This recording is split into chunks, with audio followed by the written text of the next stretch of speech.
إن الحمد لله نحمده ونستعينه ونستغفره ونعوذ بالله من شرور أنفسنا ومن سيئات أعمالنا من يهدي الله فلا مضل له ومن يضلله فلا هادي له وأشهد أن لا إله إلا الله وأشهد أن محمدًا عبده ورسوله يا أيها الذين آمنوا اتقوا الله حق تقاته ولا تموتن إلا وأنتم مسلمون يا أيها الناس اتقوا ربكم الذي خلقكم من نفس واحدة وخلق منها زوجها وبث منهما رجالا كثيرا ونساء واتقوا الله الذي تساءلون به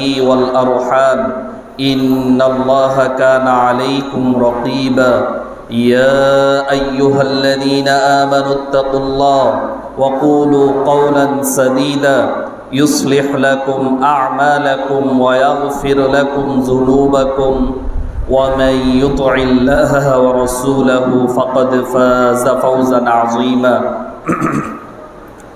أما بعد فإن خير الحديث كتاب الله وخير الهدي هدي محمد صلى الله عليه وسلم وشر الأمور محدثاتها وكل محدثة بدعة وكل بدعة ضلالة وكل ضلالة في النار أعوذ بالله من الشيطان الرجيم بسم الله الرحمن الرحيم ولقد ذرأنا لجهنم كثيرا من الجن والإنس لهم قلوب لا يفقهون بها ولهم أعين لا يبصرون بها ولهم آذان لا يسمعون بها أولئك كالأنعام بل هم أضل وأولئك هم الغافلون সম্মানিত দিনদার মুসলিম ভাই, আমরা সর্বপ্রথম আল্লাহর দরবারে কৃতজ্ঞতা আদায় করব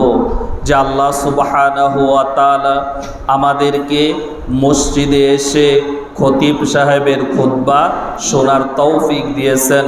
এজন্য আমরা আল্লাহর দরবারে কৃতজ্ঞতা স্বরূপ বলবো আলহামদুলিল্লাহ। সালাত ও সালাম প্রিয় নবী মুহাম্মদ সাল্লাল্লাহু আলাইহি ওয়াসাল্লামের প্রতি। আল্লাহ সুবহানাহু ওয়া তাআলা যাকে পৃথিবীর মানুষের জন্য হিদায়াতের দিশারি করে পাঠিয়েছেন, তিনি তার দায়িত্ব যথাযথভাবে পৃথিবীতে পালন করে চলে গেছেন। সেই রসুলের প্রতি সালাত ও সালাম বলি সাল্লাল্লাহু আলাইহি ওয়াসাল্লাম। সম্মানিত দিনদার মুসলিম ভাই, আজকে দিনী জীবনে চলার জন্য, দিনী জীবনের উপরে অটল অবিচল থাকার জন্য গুরুত্বপূর্ণ এক বিষয়বস্তু নিয়ে যৎ সামান্য কিছু কথা বলতে চাই। সেইটা হলো উপলব্ধি। দিনে আসার পরে আমার উপলব্ধি কেমন হওয়া উচিত, দুনিয়ার ব্যাপারে, পরকালের ব্যাপারে আমার উপলব্ধি কেমন থাকা উচিত, আজকে সেই ব্যাপারে যৎ সামান্য কথা বলতে চাই। আল্লাহর কাছে চাচ্ছি আল্লাহ যেন বিষয়টাকে যথাযথভাবে আপনাদেরকে বোঝানোর তৌফিক দান করেন, আল্লাহুম্মা আমিন। আল্লাহ অভিযোগ করছেন এমন এক সম্প্রদায়ের ব্যাপারে। আল্লাহ সুবহানাহু ওয়া তাআলা বলছেন, আর অনেক মানুষকে আমি জাহান্নামের জন্য সৃষ্টি করেছি। তিনি বলছেন, আমি ওয়ালাকাদ যারানা লিজাহান্নামা কাসীরাম মিনাল জিন্নি ওয়াল ইনস, আমি অনেক মানুষ এবং জিনকে জাহান্নামের জন্য সৃষ্টি করেছি। অর্থাৎ এই সমস্ত মানুষ জাহান্নামে যাবে, এই সমস্ত মানুষ জাহান্নামে যাবে। আল্লাহর ইনসাফ যে আল্লাহ এই সমস্ত মানুষদেরকে জাহান্নামের জন্য সৃষ্টি করেছেন? এ কথা বলার সুযোগ নেই, যেহেতু আল্লাহ এই সমস্ত মানুষ এবং জিনদেরকে জাহান্নামের জন্য সৃষ্টি করেছেন। অতএব আল্লাহ এই সমস্ত মানুষের প্রতি ইনসাফ করেননি, এ কথা বলার সুযোগ নেই। কারণ আল্লাহ সুবহানাহু ওয়া তাআলা কোন সমস্ত মানব এবং জিন্নাতকে সৃষ্টি করেছেন জাহান্নামের জন্য, তাদের পরিচয় তুলে ধরেছেন।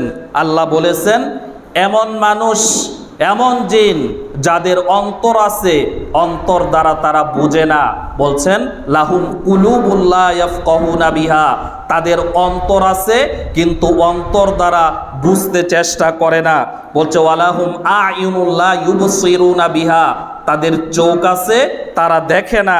ওয়ালাহুম আযানুন লা ইয়াসমাউনা বিহা, তাদের কান আছে তারা কান দিয়ে শ্রবণ করে না। আল্লাহ এই জায়গায় তিনটা বৈশিষ্ট্যের কথা উল্লেখ করেছেন।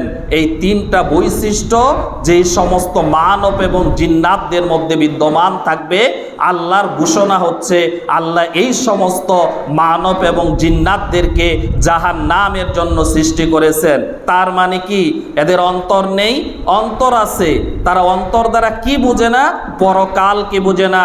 তারা সেই অন্তর দ্বারা আল্লাহর হকগুলোকে বুঝতে চেষ্টা করে না। তারা সেই অন্তর দ্বারা রসুলের ইত্তিবা করতে হবে এটা লইয়া কখনো ভাবতে চেষ্টা করে না। তারা আল্লাহ অন্যত্র বলছেন ইয়ালামুনা মিন হায়াতাম মিনাদ দুনিয়া, তিনি অন্যত্র বলছেন এরা দুনিয়ার জীবন সম্পর্কে খুব ভালো জানে, এরা কিন্তু পরকালের ব্যাপারে গাফেল। তিনি বলছেন এরা দুনিয়ার জীবনে খুব ভালো বোঝে, ইয়ালামুনা যাহিরাম মিনাল হায়াতিদ দুনিয়া ওয়া হুম আনিল আখিরাতি গাফিলুন, কিন্তু আখিরাতের ব্যাপারে এদের কোনো ভূক্ষেপ নেই, পরকাল নিয়ে এদের কোনো চিন্তা নেই, আল্লাহর কাছে দাঁড়াতে হবে এটা তাদের বিবেচনাতে নেই। আল্লাহ বলছেন এই সমস্ত মানুষ এবং জিন্নাতদেরকেই আল্লাহ জাহান্নামের জন্য সৃষ্টি করেছেন। দ্বিতীয়ত আল্লাহ সুবহানাহু ওয়া তাআলা বলছেন এদের চোখ আছে, এদের চোখ দ্বারা এরা দেখে না। এরা দুনিয়ার সব জিনিস দেখে কিন্তু আল্লাহর হকগুলোকে এরা দেখতে পায় না, এরা দেখতে চেষ্টা করে না। আল্লাহর হকগুলোকে এরা শুনতে চায় না, এরা শুনে না। এই সমস্ত মানব যাদের মধ্যে এই তিনটা বৈশিষ্ট্য বিদ্যমান, আল্লাহ এদেরকে বলছেন এদেরকে আল্লাহ জাহান্নামের জন্য সৃষ্টি করেছেন। আল্লাহ যেন ওই সমস্ত ব্যক্তিদের অন্তর্ভুক্ত আমাদেরকে না করেন। আল্লাহুম্মা আমিন। তাহলে এই আয়াতের সারমর্ম কি দাঁড়ালো? এই সমস্ত ব্যক্তিদের উপলব্ধি ছিল না, এরা উপলব্ধি করেনি আল্লাহর দ্বীনকে নিয়ে, আল্লাহর রসুলকে নিয়ে এদের মধ্যে কোনো উপলব্ধি ছিল না, এরা ভাবতে চেষ্টা করে নাই। যাদের বৈশিষ্ট্য হচ্ছে এইটা, আল্লাহ বলছে এদেরকে জাহান্নামের জন্য সৃষ্টি করেছেন। অথচ এর সম্পূর্ণ বিপরীত অবস্থান হবে একজন মুমিন মুসলিমের। একজন মুমিন মুসলিমের সম্পূর্ণ বিপরীত অবস্থান হবে এর বিপরীত। যেমন আল্লাহর নবী আলাইহিস সালাতু ওয়াস সালাম, আল্লাহর নবী আলাইহিস সালাতু ওয়াস সালামকে সাহাবীরা বলল ইয়া রাসূলুল্লাহ কদ শিবতা, আপনি তো বৃদ্ধ হয়ে গেছেন, আপনি বৃদ্ধ হয়ে গেছেন, আপনি বার্ধক্যে পৌঁছে গেছেন। তখন রাসূলুল্লাহ সাল্লাল্লাহু আলাইহি ওয়াসাল্লাম বললেন শাইয়াবাতনি সূরাতু হুদ ওয়া আখওয়াতুহা, সূরা হুদ এবং সূরা হুদের অনুরূপ যেই সমস্ত সূরাগুলো আছে সেই সমস্ত সূরাগুলো আমাকে বৃদ্ধ বানাই ফেলছে। আপনি ভাবতে পারেন যেই সমস্ত মানুষ বেশি চিন্তা করে, একটা সমাজে কথা প্রচলিত আছে তারা দ্রুত বৃদ্ধ হয়ে যায়। যেই সমস্ত মানুষ বেশি চিন্তা করে এরা দ্রুত বৃদ্ধ হয়ে যায়, সমাজে একটা কথা প্রচলিত আছে। রসুল কি বললেন আমাকে সূরা হুদ এবং সূরা হুদের মতো যেই সমস্ত সূরাগুলো আছে এগুলো আমাকে বৃদ্ধ বানাই ফেলছে। তাহলে সূরা হুদের আলোচ্য বিষয় হচ্ছে পরকাল, আলোচ্য বিষয় হচ্ছে আল্লাহর সামনে দণ্ডায়মান হওয়া, হিসাব নিকাশ, জান্নাত জাহান্নাম। এই সমস্ত ভাবনা তাকে বৃদ্ধ বানিয়ে ফেলছে। তাহলে একজন ব্যক্তির ভাবনা যখন এগুলো থাকে, তখন এটাকেই বলে সঠিক উপলব্ধি, যেটা নবী সাল্লাল্লাহু আলাইহি ওয়াসাল্লামের মধ্যে ছিলেন। আর আমাদের অবস্থা তো অনেক দূরে, বৃদ্ধ হওয়া তো অনেক পরের কথা। কখনো পরকাল নিয়া, কখনো জান্নাত জাহান্নাম নিয়া, আল্লাহর সামনে হিসাব নিকাশ নিয়া কখনো বাবারই তো সুযোগ পাইনি। অথচ এর বিপরীত অবস্থা যেমন রসুলের ছিলেন, একই শিক্ষা তিনি তার সাহাবীদেরকে দিয়ে গেছেন, একই শিক্ষা তিনি তার সাহাবীদেরকে দিয়ে গেছেন। যেমন উসমান বিন আফফান রাদিয়াল্লাহু তাআলা আনহু, রসুলের 2 মেয়ের জামাতা। উসমান রসুলের 2 মেয়ের জামাতা। রসুল জীবনে সরাসরি জীবদ্দশাতে যাদেরকে জান্নাতের সুসংবাদ দিয়েছেন, তাদের মধ্যে উসমান বিন আফফান হচ্ছেন অন্যতম, ইসলামের 3য় খলিফা। এতগুলো বৈশিষ্ট্য থাকার পরেও যিনি রসুলের মেয়ের জামাতা, যিনি জান্নাতের সুসংবাদ প্রাপ্ত, যিনি ইসলামের 3য় খলিফা, দিনের জন্য সবচাইতে যারা ব্যয় করছেন বেশি অর্থ সম্পদকে, তিনি হচ্ছেন উসমান। এতগুলো বৈশিষ্ট্য থাকার পরেও যখন তিনি কবরের সামনে দাঁড়াতেন তখন তিনি কাঁদতেন। যখন তিনি কবরের সামনে দাঁড়াতেন তখন তিনি কাঁদতেন, এমনভাবে কাঁদতেন যে তার চোখের পানিতে দাড়ি ভিজে যেত। তিনি এমনভাবে কাঁদতেন যে তার চোখের পানিতে দাড়ি ভিজে যেত। তিনি এমনভাবে কাঁদতেন যে তার চোখের পানিতে দাড়ি ভিজে যেত। বলা হলো যে উসমান, আপনার এত কাঁদার কারণ কি? আপনি কেন এত কাঁদেন? এত কাঁদার কারণ কি আপনার? আপনি কেন এত কাঁদেন? তিনি বললেন, ইন্নাল কাবরা আউয়ালু মানাজিলিন মিন মানাজিলিল আখিরা। আমি রসুলকে একথা বলতে শুনেছি, আমি রসুলকে একথা বলতে শুনেছি, আমি রসুলকে একথা বলতে শুনেছি যে পরকালের প্রথম স্টেশন হচ্ছে কবর। তিনি বলছেন পরকালের প্রথম স্টেশন হচ্ছে কবর, পরকালের প্রথম স্টেশন হচ্ছে কবর। যেই ব্যক্তি এই কবর থেকে নাজাত পেল, সে বাকি স্টেশনগুলো খুব সহজেই পার হয়ে যেতে পারবে। যেই ব্যক্তি এই প্রথম স্টেশনে আটকে গেল, বাকিটা তার পক্ষে আরো বেশি কঠিন হয়ে যাবে। এটাকে উপলব্ধি বলে। কিন্তু আমাদের সমাজের বাস্তব চিত্র হচ্ছে, যার আত্মীয় মারা গেছে, আত্মীয় মারা গেছে দেখে কাঁদছে, আর দূর দূরান্তে থেকে যারা আসছে, বহুদিন পরে দেখা হয়েছে, তারা ভালো মন্দই জিজ্ঞাসা করছে। যে রাজনীতিবিদ, সে রাজনীতির আলাপ করতেছে, ব্যবসায়িক আলাপ করতেছে, বন্ধু বান্ধবের আলাপ করতেছে। একজন ব্যক্তিকে কবরে শায়িত করা হলো, তার হিসাব নেকাশ শুরু হবে, এটা নিয়ে চিন্তা খুব কম মানুষই করে।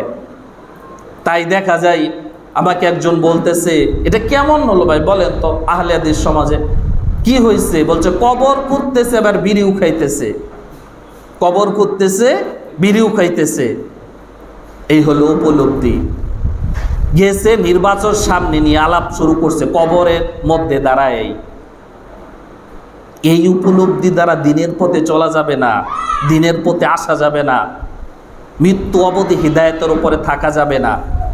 অথচ সালাফদের বক্তব্য হচ্ছে, তুমি নিজের জীবনে পরিবর্তন ঘটাতে চাও, তুমি নিজেকে পরিবর্তন করতে চাও, তাহলে তো তোমার জন্য একটা উপদেশ জরুরি, একটা উপদেশই যথেষ্ট। তুমি নিজের জীবনে পরিবর্তন ঘটাতে চাও, তাহলে তোমার জন্য যথেষ্ট হচ্ছে একটা উপদেশ। যেই মৃত ব্যক্তিকে খাটিয়ে শায়িত করে রাখা হয়েছে, যেই মৃত ব্যক্তিকে খাটিয়ার মধ্যে শায়িত করে রাখা হয়েছে, তুমি মনে করো ওইটা ওই ব্যক্তি না, তুমি দেখবা তোমার অন্তরে কাঁপনের সৃষ্টি হয়ে গেছে, অন্তরে কাঁপনের সৃষ্টি হয়ে গেছে। এই উপলব্ধি দ্বারা দিনের পথে আসা সম্ভব নয়। আর আমরা যারা দিনের পথে আসার দাবি করি, আমাদের উপলব্ধিও যদি দুর্বল হয়, তাহলে এই উপলব্ধি দ্বারা হিদায়াতের উপরে টিকে থাকা যাবে না। তাই চিন্তা চেতনা, স্মরণে স্বপনে যেন পরকাল হয়, মৃত্যু হয়। আজকের 1 মিনিট শেষ, একদিন শেষ, এক সপ্তাহ শেষ, এক বৎসর শেষ, আমি এতটুকু সময় কবরের দিকে এগিয়ে গেলাম। এটা যেন চিন্তা চেতনা ভাবনা সব সময় যেন থাকে। আল্লাহ নবী সাল্লাল্লাহু আলাইহি ওয়াসাল্লাম তার সাহাবীদেরকে এভাবেই তৈরি করছেন। তিনি নিজে যেমন ছিলেন, তার ছাত্রদেরকে তিনি একই মানসিকতা দিয়ে তৈরি করে গেছেন। আবু হুরাইরা রাদিয়াল্লাহু তাআলা আনহু প্রখ্যাত একজন সাহাবী, তিনি গিয়ে দেখলেন একটা মদিনার মধ্যে কিছু মানুষ এক জায়গায় জটলা বেঁধে আছে।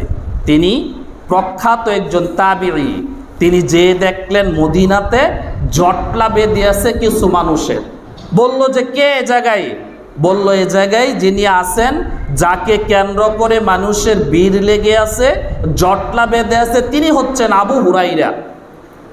তো আবু হুরাইরা রাদিয়াল্লাহু তাআলা আনহুর থেকে যখন লোকজন সরে গেল, তখন তিনি তার কাছে গেলেন।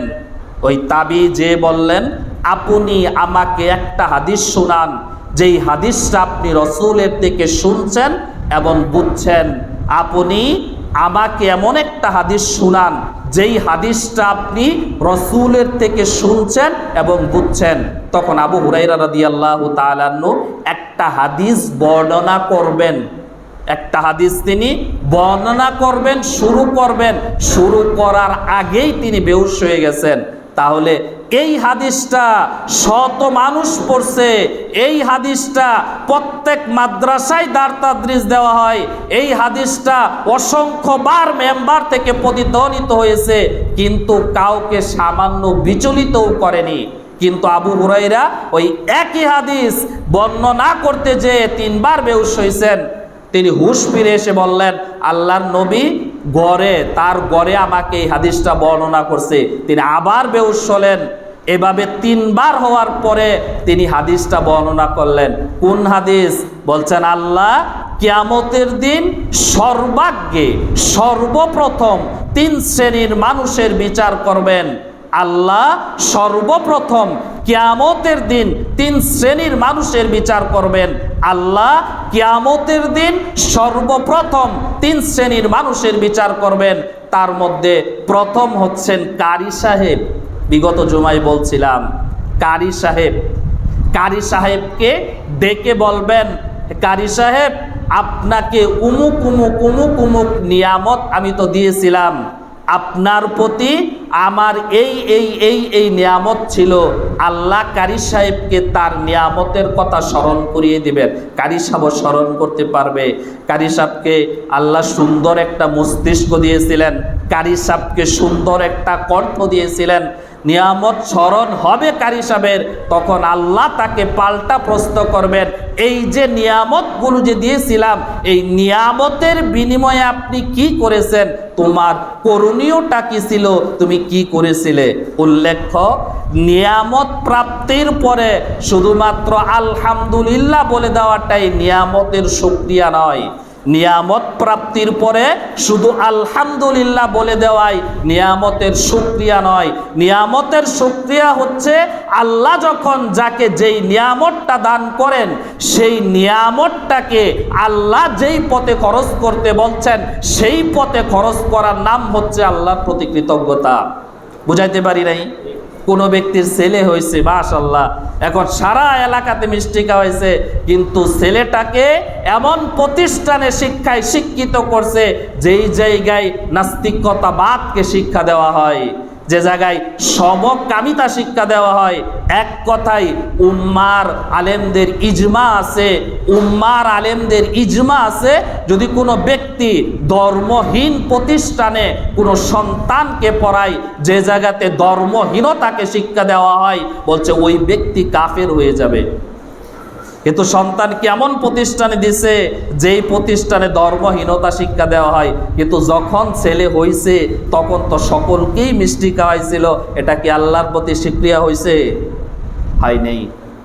আল্লাহর প্রতি শুকরিয়া হচ্ছে আল্লাহ যেই নিয়ামত দান করছেন, সেই নিয়ামতকে আল্লাহ যেই পথে সন্তুষ্ট, ওই পথেই খরচ করতে হবে। এটা হলো আল্লাহর প্রতি নিয়ামতের কৃতজ্ঞতা। তো আল্লাহ কারি সাহেবকে স্মরণ করায় দেওয়ার পরেও কারি সাহেব স্মরণ হবে, তখন কারি সাহেবকে বলবেন তুমি কি করেছো? কারি সাহেব তখন বলবে আমি মানুষকে কোরআন শিখছি, মানুষের থেকে কোরআন শিখছি, শিক্ষা দিছি। সে তার কথাগুলো বর্ণনা করবে। আল্লাহ তাকে বলবেন যে তুমি যা বলছো তা মিথ্যা বলছো, কারণ তুমি কোরআন শিখছো, শিখাইছো, এর সব উদ্দেশ্য তোমার দুনিয়া ছিল আর তুমি সেটা পেয়ে গেছো। আল্লাহ তাকে আদেশ করবেন তার ব্যাপারে, তাকে যেন টেনে হেসড়ে জাহান্নামে নিক্ষেপ করা হয়। অতএব আমরা যারা এ জায়গাতে আছি, এই প্রথম সহ আরো 2 ঘটনা একই রকম। আমরা যারা এই জায়গাতে আছি দ্বীনি কাজের ক্ষেত্রে যেন লক্ষ্য থাকে আল্লাহর রেজাবন্দি। আমি এর প্রতিদান শুধুমাত্র কার কাছ থেকে চাইব? আল্লাহর কাছ থেকে। এর বাকি কিছু হলে এই 3 শ্রেণীর মানুষের যে অবস্থা হবে আমার অবস্থাও তাই হবে। কারি সাহেব হওয়ার পরেও, দানবীর হওয়ার পরেও, বড় রকমের যোদ্ধা হওয়ার পরেও জাহান্নামে যেতে হবে যখন ব্যক্তির লক্ষ্য উদ্দেশ্য আল্লাহর সন্তুষ্টি ছাড়া অন্য কিছু থাকবে। কত কঠিন হাদিস। তো আল্লাহ দ্বিতীয়ত কাকে ডাকবেন? দ্বিতীয়ত ডাকবেন শহীদকে। শহীদকে বলবেন যে তোমাকে তো আমি এই নিয়ামতগুলো দিয়েছিলাম, তোমার মধ্যে বীরত্ব ছিল, তুমি সুঠাম দেহের অধিকারী ছিলে, সুস্বাস্থ্যের অধিকারী ছিলে। এই নিয়ামত স্মরণ করিয়ে দেওয়ার পরে আল্লাহ বলবেন এর বিনিময়ে তুমি কি করছো? শুধু এই 3 শ্রেণীর কথা না, আল্লাহ আমাদের প্রত্যেককেই যাকে যেই নিয়ামত দান করছেন সেই নিয়ামতের ব্যাপারে হিসাব নেবেন। অতএব সাবধান, আল্লাহর দেওয়া নিয়ামত যেন আল্লাহর অবাধ্যতার পথে খরচ না হয়। বিরক্ত হয়েছেন? খরচ না হয়। তখন ওই যোদ্ধা বলবে আমি তো আপনার দিনের জন্য লড়াই করছি, লড়াই করতে করতে আমি জীবনটা পর্যন্ত দিয়ে দিয়েছি। আল্লাহ বলবেন তুমি মিথ্যাবাদী। পৃথিবীর মানুষ তোমাকে কিছু একটা বলবে, বীর যোদ্ধা, মুক্তিযোদ্ধা, বীর বিক্রম, এটা বলবে, এটা প্রাপ্তির জন্য তুমি করছো। অতএব দুনিয়াতে তো তুমি ওটা পেয়ে গেছো। আজকে ওই ব্যক্তির ব্যাপারে আল্লাহ আদেশ করবেন কিয়ামতের দিন তাকে যেন জাহান্নামে টেনে হেসড়ে নিক্ষেপ করা হয়। আল্লাহ ওই সমস্ত ব্যক্তিদের অন্তর্ভুক্ত আমাদেরকে না করেন, আল্লাহুম্মা আমিন। তৃতীয়ত দানবীর। এটা আমাদের সাথে খুব কমন, আমাদের দেশে খুব কমন। দান করার পরে উচ্চ স্বরে ঘোষণা করাটা বাঙালি মুসলমানের কাছে খুব পছন্দনীয় কাজ। যেই বক্তা, যেই আলেম যত জোরে ঘোষণা করতে পারে তাদের কাছে সে আলেম তত বেশি ভালো। আল্লাহ এমন এক ধন সম্পদ ওয়ালাকে ডাকবেন, তাকে দেওয়া নিয়ামত স্মরণ করিয়ে দেওয়ার পরে তাকে একই রকম কথা বলবেন, ধন সম্পদের বিনিময়ে তুমি কি করছো? তখন সে বলবে এমন কোনো খাত ছাড়ি নাই যেই খাতে দান করি নাই, এমন কোনো খাতকে ছাড়ি নাই যেই খাতে দান করি নাই, আমি সমস্ত খাতে তো দান করছি। তখন আল্লাহ বলবে তুমি মিথ্যাবাদী, দান করার পিছনে অন্য কোনো কারণ ছিল, যেই কারণটা ছিল সেটা তুমি দুনিয়াতে পেয়ে গেছো। মানুষ তোমাকে বড় হাতওয়ালা ব্যক্তি, দানবীর ব্যক্তি বলবে, এ কারণে তো তুমি দান করছো। এই হাদিস আমরা শুনলাম, আমাদের মধ্যে তেমন কোনো পরিবর্তন আসে নাই। কিন্তু আবু হুরায়রা এই একই হাদিস তিনি বর্ণনা করতে যে 3 বার বেহুশ হয়েছেন। শুধু আবু হুরায়রা হয়েছেন তা না, গত জুমাতে আমরা কারবালার ইতিহাস বলতেছিলাম। ইয়াজিদ বিন মুয়াবিয়া, অর্থাৎ মুয়াবিয়া রাদিয়াল্লাহু তাআলা আনহুর কাছে তার দাস এই আবু হুরায়রা থেকে বর্ণিত এই একই হাদিস তার কাছেও বর্ণনা করলেন। যেই হাদিসটা আমি মাত্র বর্ণনা করলাম, মুয়াবিয়া রাদিয়াল্লাহু তাআলা আনহুর কাছে এই একই হাদিস বর্ণনা করলেন একজন ব্যক্তি। যখন বর্ণনা করলেন তখন তিনি কাঁদলেন, এমন কাঁদতেই থাকলেন। এখন যেই ব্যক্তি বর্ণনা করছে সবাই তাকে দোষারোপ করতে শুরু করলো, সবাই তাকে দোষারোপ শুরু করলো। তখন মুয়াবিয়া রাদিয়াল্লাহু তাআলা আনহু এক পর্যায়ে তার কান্নাকে থামিয়ে বললেন, মান কানা ইউরিদুল হায়াতাদ দুনিয়া ওয়া জিনাতাহা নুওয়াফি ইলাইহিম আমালাহুম ফিহা ওয়া হুম লা ইউবখাসুন। অর্থাৎ যে ব্যক্তি দুনিয়া চাই এবং দুনিয়ার সৌন্দর্য চাই, আল্লাহ বলছেন আমি তাদেরকে দুনিয়াতে তা দিয়ে দিব, কোনো কমতি করব না। কাফের মুশরিকরা দুনিয়া চাচ্ছে, আল্লাহ দুনিয়া দিয়ে দিচ্ছেন, কোনো কমতি করলেন না। অতঃপর বললেন, উলাইকা লাইসা লাহুম ফিল আখিরাতি ইল্লান নার। যারা এমন শুধুমাত্র দুনিয়া, শুধুমাত্র দুনিয়া, শুরুতেও দুনিয়া শেষেও দুনিয়া, যে কোনো মূল্যে দুনিয়া, হালাল হারামের কোনো জাজবাস নাই দুনিয়া, বলছে যাদের চিন্তা চেতনা মানসিকতা ভাবনা এমন, আল্লাহ বলছেন আমি তাদেরকে দুনিয়াতে এটা দিয়ে দিব, কিন্তু এদের আখেরাতে এদের কোনো অংশ নাই, আখেরাতে এরা কোনো অংশই পাবে না। আল্লাহ তাদের অন্তর্ভুক্ত আমাদেরকে না করেন, আল্লাহুম্মা আমিন। এটাকে উপলব্ধি বলে। মুমিন জীবনের উপলব্ধি গলা এমন হওয়া উচিত। মুমিন এমন ভাবে চিন্তা করবে যে তার পরকাল হালত কি হবে, পরকালে তার হিসাব নিকাশটা সে কিভাবে দিবে, পরকালের জন্য তার প্রস্তুতি কতটুকু। বর্তমানে তার হালত যেমন, এই হালতে সে যদি মারা যায় তাহলে তার পক্ষে নাজাত পাওয়া সম্ভব কিনা। মুমিনের ভাবনার বিশাল একটা জগৎ এগুলোকে কেন্দ্র করে থাকবে। যাদের ভাবনার জগৎ এগুলোকে কেন্দ্র করে থাকবে, আশা করা যায় এই ব্যক্তি পরকালে নাজাত পাবে। আর যাদের চিন্তা চেতনা ভাবনা অন্য কিছু, আশা করা যায় আল্লাহ সুবহানাহু ওয়া তাআলা তাদেরকে হিদায়াত বঞ্চিত করে দিবেন। অতএব গুরুত্বপূর্ণ হচ্ছে নিজের উপলব্ধিতে এগুলোকে রাখা। আরো অনেকগুলো উদাহরণ দেওয়া যায়। দেখেন, সাহাবীদের ব্যাপার যদি বলা যায়, আরো বলা যায়। খাব্বাব বিন রাত রাদিয়াল্লাহু তাআলা আনহু অনেক অসুস্থ ছিলেন। তো সেই সময় চিকিৎসা পদ্ধতির মধ্যে একটা পদ্ধতি ছিল আগুন দিয়ে সেকা দেওয়া। প্রাচীনতম চিকিৎসা পদ্ধতির একটা চিকিৎসা হচ্ছে আগুন দিয়ে সেকা দেওয়া। তো তাকেও এইভাবে 7টা সেকা দেওয়া হলো। তিনি মৃত্যু শয্যায় শায়িত ছিলেন।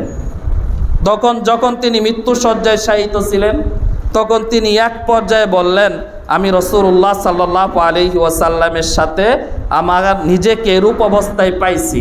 অর্থাৎ আমি যখন রাসূলের সাথে ছিলাম তখন আমার অবস্থা এমন ছিল, আমি 1 টাকাও আমার ছিল না, আমি নিঃস্ব দরিদ্র ছিলাম। আজকে আমার গড়ে 40,000 দিনার আছে। আজকে আমার গড়ে 40,000 দিনার আছে। তিনি যখন মৃত্যু শয্যায়, ওই অবস্থায় তার জন্য কাফনের কাপড় আনা হলো, কাফনের কাপড়। তিনি কাফনের কাপড়টাকে একটু দামি মনে করলেন, দামি মনে করে বললেন, এইটা দিয়ে কাফন দেওয়া যাবে না, আমি তা বলছি না, কিন্তু সাহাবীদের মধ্যে আমাদের মধ্যে এমন অনেক মানুষ ছিল যারা মারা যাওয়ার পরে তাদেরকে কাফনের জন্য কাপড় পাওয়া যায়নি। এটা বললে তিনি কাঁদতে থাকলেন। তিনি একজন সাহাবীর কথা উল্লেখ করলেন, বললেন যে তিনি যখন মারা যায় তাকে কাফন দেওয়া হবে এমন কোনো কাপড় ছিল না। একটা চাদর ছিল, যেই চাদর দিয়ে মাথা ঢাকলে পা ঢাকে না, পা ঢাকলে মাথা ঢাকে না। অতঃপর রসুল বললেন তার মাথাটাকে ঢেকে দাও, আর ইসখির নামক গাছ দিয়ে তার পাটাকে ঢেকে দাও। এটা বললে তিনি কাঁদতে শুরু করলেন। তার আশঙ্কা এমন ছিল, তিনি এমন মনে করছেন যে আল্লাহ হয়তোবা দুনিয়াতে দিন পালন করার প্রতিদান তাকে দিয়ে দিছেন। কিন্তু আমাদের ভাবনা এমন নয়। সামান্য একটু কোনোভাবে দিনী কাজ করছি, অন্তরের মধ্যে কিছু একটা চলে আসছে, আমি কিছু একটা করছি, কিছু একটা করছি। যখন দিনের কারণে সবাই পাইছে, আমি না পাই, আমার অন্তর নারাজ। আর তার সম্পূর্ণ বিপরীত অবস্থান হচ্ছে সাহাবীদের। তিনি ঘরে টাকা আছে, আনন্দের ব্যাপার, তাকে দামি কাফন দেওয়া হচ্ছে, আনন্দের ব্যাপার, কিন্তু তিনি কোনোটাকেই কবুল করেন নাই। তিনি তাদের কথা উল্লেখ করছেন যারা দিনের জন্য একনিষ্ঠভাবে কাজ করার পরে চলে গেছেন, আর চলে যাওয়ার সময় সুন্দর একটা কাফনও তার ভাগ্যে জুটে নাই, সুন্দর একটা কাফনও তার ভাগ্যে জুটে নাই। এটা স্মরণ করে তিনি কাঁদছেন। এটা হচ্ছে উপলব্ধি। মুমিনদের দিনী জীবনে উপলব্ধিগুলো এমন হওয়া চাই, এমন হওয়া উচিত। তার বিপরীত হচ্ছে কাফেরদের, নামদারি মুসলমানদের, দিন নিয়ে যাদের কোনো চিন্তা ভাবনা নাই, দিন নিয়ে যাদের কোনো চিন্তা চেতনা নাই, তাদের উপলব্ধি হচ্ছে সম্পূর্ণ বিপরীত। তাদের এই রকম উপলব্ধি মৃত্যুর পরে হবে, মৃত্যুর আগে না। আল্লাহ সুবহানাহু ওয়া তাআলা বলছেন, কাদের কথা উল্লেখ করে? কাফের মুশরিকদের কথা উল্লেখ করে। তারা বলবেন, ওয়ানফিকু মিম্মা রাযাকনাকুম মিন ক্বাবলি আইয়াতি আহাদাকুমুল মাউত ফায়াকুলু রাব্বি লাউলা আখখারতানি ইলা আজালিন করিব। আল্লাহ বলছেন মুমিনদেরকে লক্ষ্য করে, তোমরা তোমাদের রিজিক থেকে আল্লাহর রাস্তায় দান করো। তোমরা তোমাদের রিজিক থেকে কখন দান করবা? মৃত্যু আসার পূর্বেই। মৃত্যু আসার পূর্বেই তোমরা তোমাদের সম্পদ থেকে আল্লাহর রাস্তায় দান করো। কারণ যতগুলো নেক আমল দ্বারা আল্লাহর সন্তুষ্টি লাভ করা যায়, তার মধ্যে উল্লেখযোগ্য হচ্ছে আল্লাহর রাস্তায় খরচ করা। যতগুলো নেক কর্ম দ্বারা আল্লাহর সন্তুষ্টি লাভ করা যায়, তার মধ্যে উল্লেখযোগ্য হচ্ছে আল্লাহর রাস্তায় খরচ করা। আর এই খরচটা দুই রকমের হয়। একটা হচ্ছে যেটা আল্লাহ আবশ্যক করে দিয়েছেন, যেটাকে আমরা যাকাত হিসাবে চিনি। যাকাত এটা নির্দিষ্ট সম্পদের উপর থেকে নির্দিষ্ট সময়ে এটা আসে, নির্দিষ্ট মানুষকে এটা দান করতে হয়, এটা হলো যাকাত। এই যাকাতের বাহিরেও অনেক নফল ইবাদত, নফল দান সাদাকা আছে, যেটা নফল ইবাদত, সেটা করতে হবে। ফরজটা যদি কারো উপরে থাকে, এটা তো তাকে করতেই হবে। অর্থাৎ কারো কাছে যদি 7.5 ভরি সোনা, 52.5 তোলা রূপ্য 1 বৎসর মওজুদ থাকে, তাহলে তার উপরে যাকাত ফরজ। এই হচ্ছে একটা। দ্বিতীয়টা কি? দ্বিতীয় হচ্ছে চতুষ্প জন্তু। তৃতীয়টা কি? তৃতীয়টা হচ্ছে ব্যবসায়িক সম্পদ। চতুর্থটা কি? চতুর্থটা হচ্ছে জমি থেকে উৎপাদিত খাদ্যশস্য।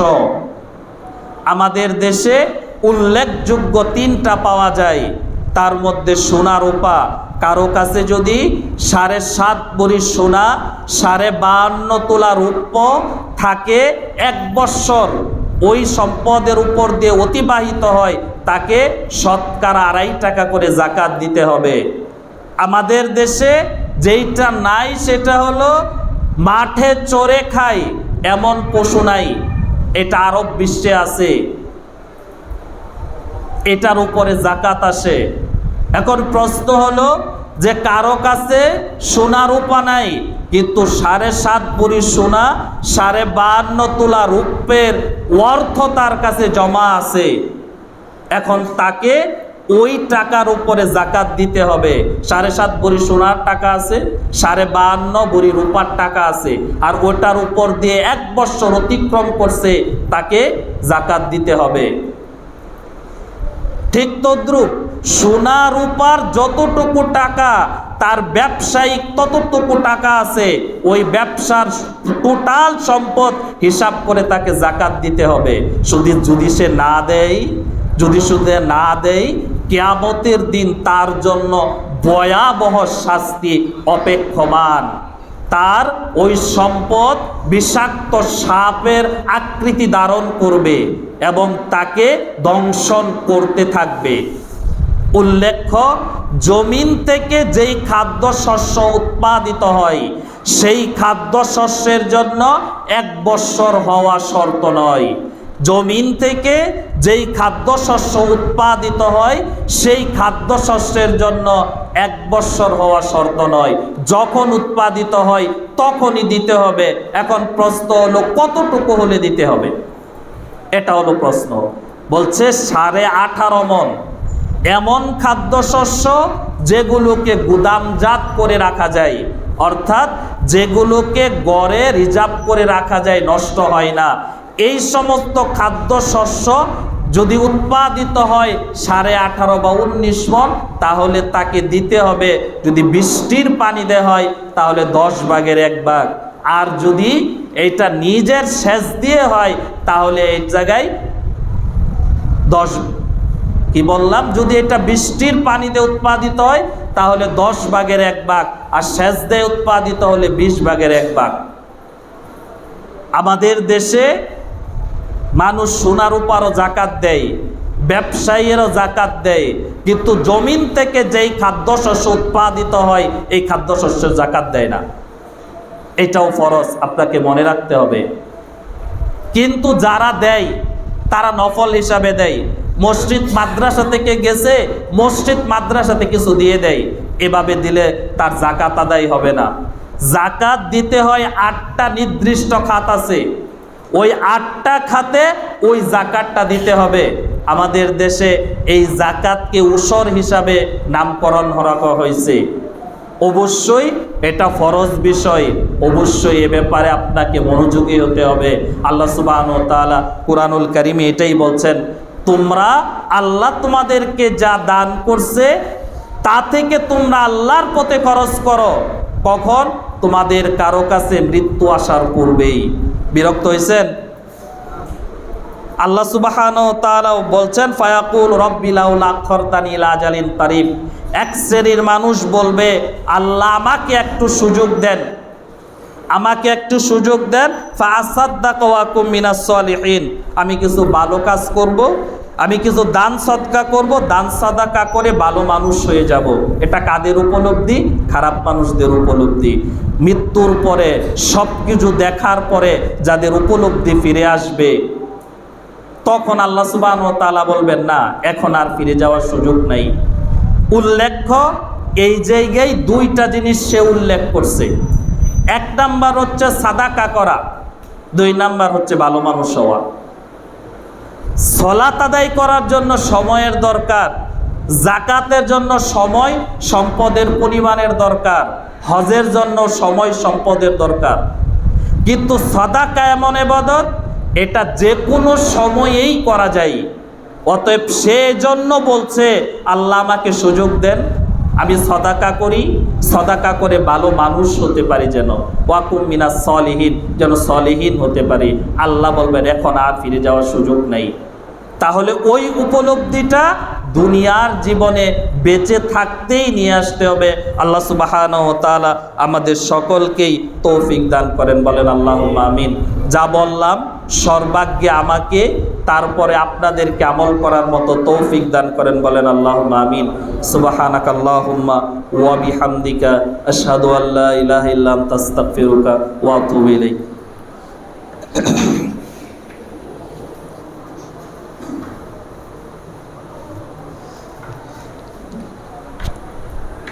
ইন্নাল হামদালিল্লাহ নাহমাদুহু ওয়া নাস্তাঈনুহু ওয়া নাস্তাগফিরুহু ওয়া নাউযু বিল্লাহি মিন শুরুরি আনফুসিনা ওয়া মিন সাইয়্যাতি আমালিনা মান ইয়াহদিয়াল্লাহু ফালা মুদিল্লা লাহু ওয়া মান ইউদ্লিলহু ফালা হাদিয়া লাহু ওয়া আশহাদু আল লা ইলাহা ইল্লাল্লাহ ওয়া আশহাদু আন্না মুহাম্মাদান আবদুহু ওয়া রাসূলুহু।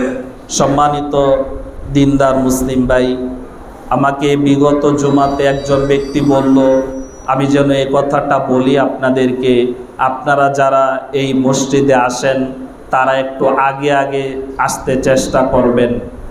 সপ্তাহে তো একদিনই, 1-1.5 ঘন্টা সময়েরই তো ব্যাপার। আপনি যদি শুরু থেকে শেষ পর্যন্ত খুতবা না শুনেন তাহলে এই খুতবার যে উদ্দেশ্য সেটা আপনি হাসিল করতে পারবেন না। আমরা বিগত দার্সে ওই জিনিসটা স্মরণ করিয়ে দিয়েছিলাম, আপনি কেন আসছেন এটা ঠিক করে তারপরে আসা। যদি আপনি এজন্য এসে থাকেন যে আমি কিছু কথা শুনবো, শুনে যেটা আমল করার মতো হয় সেটা আমল করব, তখন ওই খুতবা আপনার জীবনে কাজে লাগবে।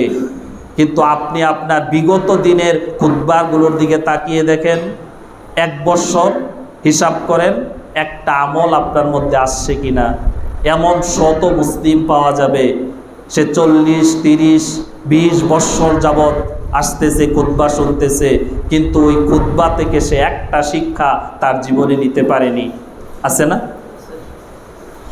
এর উল্লেখযোগ্য কারণ কি? সে কেন আসছে এটা সে জানে না। তো এইভাবে আপনি যদি নূহ আলাইহিস সালাতু ওয়াস সালামের মতো 950 বৎসর হায়াত পান, আর যদি আপনি কেন আসছেন সেই উদ্দেশ্য ঠিক না করে মসজিদে আসেন, তাহলে আপনি এই খুতবা থেকে কিছু নিতে পারবেন না। তাই জুমার দিনই তো আগ থেকে প্রস্তুতি নেবেন। আমি ঘুমমুক্তভাবে, অনেকজন ঘুমাইতেছে দেখলাম, ঘুমমুক্তভাবে শুরু থেকে শেষ পর্যন্ত খতিব সাহেব খুতবা শুনবো, ওই জায়গা থেকে যেটুকু আমল করার সেটুকু আমল করব। এইরকম নিয়ত নিয়ে যদি আপনি আসেন, তাহলে দেখা যাবে ওই জুমা আপনার জীবনে পরিবর্তনের ছোঁয়া লাগিয়েছে। আর যদি এ না হয়, আমাদের মতো, আমাদের দেশের মানুষের মতো আসতে হবে, আসছে, সবাই আসে তাই আসতে, জুমার দিন না আসলে কেমন দেখা যায়। নিয়ত হলো এগুলো নিয়ত নিয়ে যখন আসছে, মসজিদ ভরে গেছে। মসজিদ শুধু ভরে নাই, ছাদও শেষ, রাস্তা যা আছে তাও ভরে গেছে, কিন্তু সেই তুলনায় পরিবর্তনের হার একেবারেই শূন্যের কোঠায়। কখন এই সমস্যা হয়? বলছে যখন মুসল্লি কেন আসছে জুমার খুতবা শুনতে, কেন আসছে মসজিদে, সে যখন জানে না, তখন এই খুতবা তার জীবনে পরিবর্তন নিয়ে আসে না। তাহলে আপনাদের প্রতি উদারত আহ্বান হচ্ছে, জুমার দিন আগ থেকে প্রস্তুতি নেবেন, জুমার দিন আগে বাগে মসজিদে চলে আসবেন, জুমার দিন যে সমস্ত সুন্নাহগুলোকে উল্লেখ করা আছে সেই সমস্ত সুন্নাহগুলোকে পালন করবেন, গোসল করবেন, আতর মাখবেন, পায়ে হেঁটে আসবেন, হাত পায়ের নখ কাটবেন, ইমামের খুতবাগুলো মনোযোগ দিয়ে শুনবেন, যাদের ঘুম আসছে জায়গাটা পরিবর্তন করে বসবেন। এটা আপনাদের প্রতি উদারত আহ্বান থাকলো। তাহলেই সম্ভব এই জুমার খুতবা আমাদের জীবনে পরিবর্তন নিয়ে আসা। আল্লাহ সুবহানাহু ওয়া তাআলা আমাদেরকে ক্ষমা করে দেন, আল্লাহুম্মা আমিন। আমাদের অপরাধগুলোকে ক্ষমা করে দেন আল্লাহ, ওই সমস্ত অপরাধগুলোকে ক্ষমা করে দেন যে সমস্ত আমরা প্রকাশ্যভাবে করেছি। আল্লাহ ওই সমস্ত অপরাধগুলোকেও ক্ষমা করে দেন যেটা আমরা গোপনভাবে করেছি, যেটা জেনে করেছি, যেটা না জেনে করেছি, ছোট যেটা করেছি, বড় যেটা করেছি, আল্লাহ সব অপরাধগুলোকে ক্ষমা করে দেন। আল্লাহ সেই সমস্ত সৌভাগ্যবান ব্যক্তিদের অন্তর্ভুক্ত আমাদেরকে করেন যারা রসুল নবীদের পথে চলে দুনিয়া থেকে বিদায় হয়ে গেছে, তাদের পথ আমাদেরকে অনুসরণ করার মতো তৌফিক দান করেন। আমাদের মধ্যে যাদের পিতামাতা ইমানের হালতে পৃথিবী থেকে চলে গেছে, আমরা আল্লাহর কাছে ক্ষমা চাচ্ছি, আল্লাহ যেন তাদের অপরাধগুলোকে ক্ষমা করে দেন, আল্লাহ যেন তাদেরকে মাফ করে দেন, তাদের ভুল ত্রুটিগুলোকে যেন আল্লাহ ক্ষমা সুন্দর দৃষ্টিতে দেখেন। আল্লাহুম্মা আমিন। আল্লাহ আমাদেরকে হিদায়াতের উপরে রাখেন, আল্লাহ আমাদেরকে মৃত্যু পর্যন্ত হিদায়াতের উপরে অটল অবিচলতা দান করেন। আল্লাহ সুবহানাহু ওয়া তাআলা আমাদের মধ্যে যারা অসুস্থ তাদেরকে সুস্থ করে দেন। আল্লাহ সুবহানাহু ওয়া তাআলা আমাদের মধ্যে যারা যেই রকম পেরেশানিতে আছে সেই পেরেশানিগুলোকে দূর করে দেন। আল্লাহুম্মা আমিন। আল্লাহুম্মা রব্বানা যালামনা আনফুসানা ওয়া ইল্লাম তাগফির লানা ওয়া তারহামনা লানাকুনান্না মিনাল খাসিরিন। আল্লাহুম্মা রব্বানা লা তুযিগ কুলুবানা বা'দা ইয হাদাইতানা ওয়া হাব লানা মিন লাদুনকা রাহমা ইন্নাকা আনতাল ওয়াহ্হাব ফাযকুরুনি আযকুরুকুম ওয়াশকুরুলি ওয়া লা তাকফুরুন। আসসালামু আলাইকুম।